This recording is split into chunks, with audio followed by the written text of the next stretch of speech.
March 30th, 2017. Wyeth Bobcat goes free and Big Cat Public Safety Act reintroduced. Animal Welfare Coalition applauds reintroduction of the Big Cat Public Safety Act to prohibit private ownership of dangerous big cats. Thousands of big cats are kept as pets or maintained in ill-equipped roadside zoos in the U.S. Big Cat Rescue, Born Free USA, the International Fund for Animal Welfare, the Humane Society of the United States, and the Humane Society Legislative Fund applaud U.S. Representatives Jeff Denham, a Republican from California, Walter Jones, a Republican from North Carolina, and Niki Tsongas, a Democrat from Massachusetts, for introducing the Big Cat Public Safety Act, H.R. 1818. The bill would advance animal welfare and protect public safety by prohibiting possession and breeding of tigers, lions, leopards, and other big cat species by private individuals and unqualified exhibitors. The bill would strengthen the Captive Wildlife Safety Act, the existing federal law passed unanimously in 2003, by closing the loopholes that allow private possession of big cats by unqualified individuals. Existing owners that do not qualify for an exemption may keep the big cats they currently possess, so long as they notify the U.S. Fish and Wildlife Service. The bill provides for reasonable exemptions for wildlife sanctuaries and exhibitors licensed by the United States Department of Agriculture that meet basic standards intended to protect the public and the animals. According to Kate Delusky, Program Associate at Born Free USA, this common sense and narrowly crafted bill is an urgently needed solution to the problem of big cats kept in unsafe and abusive situations around the country.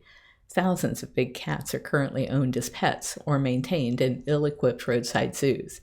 These poorly regulated facilities, with animals kept in basements, cement pits, or backyards, pose a severe risk to the safety of people in surrounding communities, as well as the welfare of the cats themselves. Nicole Paquette, Vice President of Wildlife for the Humane Society of the United States, says tigers, lions, and other big cats should not be kept in people's homes or backyards. In order to protect the public, there needs to be strong oversight of these private owners who, in most cases, do not have expertise needed to properly care for these animals in captivity. Some states have little to no laws regarding the keeping of big cats, and it's time for a uniform federal law that ends this dangerous industry once and for all.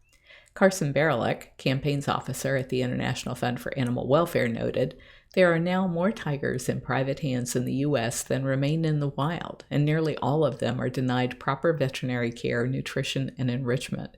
Moreover, law enforcement officers and other first responders, including those who have encountered these deadly animals in the course of their work, have joined animal rescue and conservation advocates in supporting the Big Cat Public Safety Act. Emergency officials and the communities they protect, much like the big cats themselves, should not be placed in harm's way by a private owner's irresponsible decision to keep big cats." Relying on accredited sanctuaries to take in unwanted and usually neglected big cats is not a viable solution, says Carole Baskin, founder and CEO of Big Cat Rescue.